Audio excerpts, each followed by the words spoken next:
Magandang araw po mga ka-almusalita. Ako po si Patrick, isang miyembro ng Almusalita Ministry.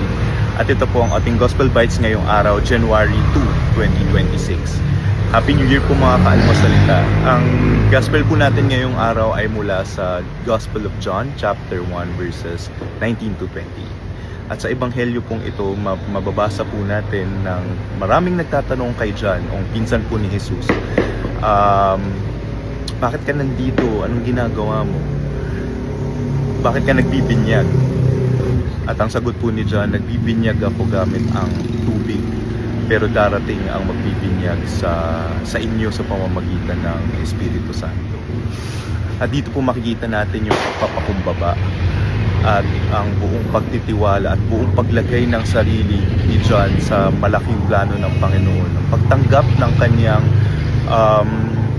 ang kanyang misyon at role para sa pangakong ito. At sa pagsisimula po ng taon, maganda pong isipin iyon na ang plano ng Panginoon ay malaki.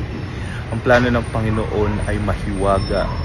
Ang plano ng Panginoon ay mas malaki pa at mas grande sa inaakala natin, sa kaya nating isipin.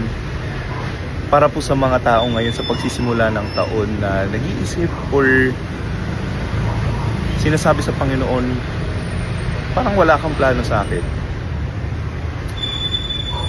Maganda pong itong pagbasa natin ngayon kasi kasama po tayo dun sa binabasa natin yung Ebanghelyo. Kasama tayo sa binigay ng Panginoon sa atin si John dahil kasama tayo sa malaking plano niya para sa atin. May malaking plano siya, gumagamit siya ng nagbibigay siya ng misyon sa bawat tao para sa planong iyon, para sa ating lahat. Tayong lahat po ay kasama doon sa planong iyon. Sa pagsisimula ng taon, we can't help but feel excited kung ano yung plano ng Panginoon para sa ating lahat. Dahil kung ano man yun, dahil kung ano man ang plano na meron siya sa'yo, yun yung pinaka-the best na plano. Yun yung pinakamagandang plano na hindi natin inaakala. At ganun din po, sana ganun din tayo sa mga kasama natin, na tayo ay maging parte ng plano ng Panginoon para sa ibang tao.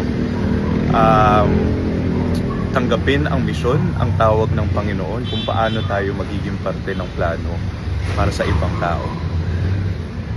Dahil kung may plano po ang Panginoon sa atin, ganun din po sa ating mga kapatid, sa ating mga kasamahan. Tanggapin ng buo at maging parte ng planong iyon para sa atin. Happy New Year po mga ka-almusalita, naway maging blessed, maging masaya, nakaayon sa plano ng Panginoon at dumepende sa Kanya ngayong taon. At gaya po ng sinasabi ni Father Luciano, gawin po nating viral ang salita ng Diyos. At hindi lamang po sa almusalita, kundi pati rin po sa almusalita. Kung gusto niyo po itong reflection na ito, pass it on, share it, and let's make the word of God viral this 2026. Happy New Year po mga ka-almusalita. Maraming salamat.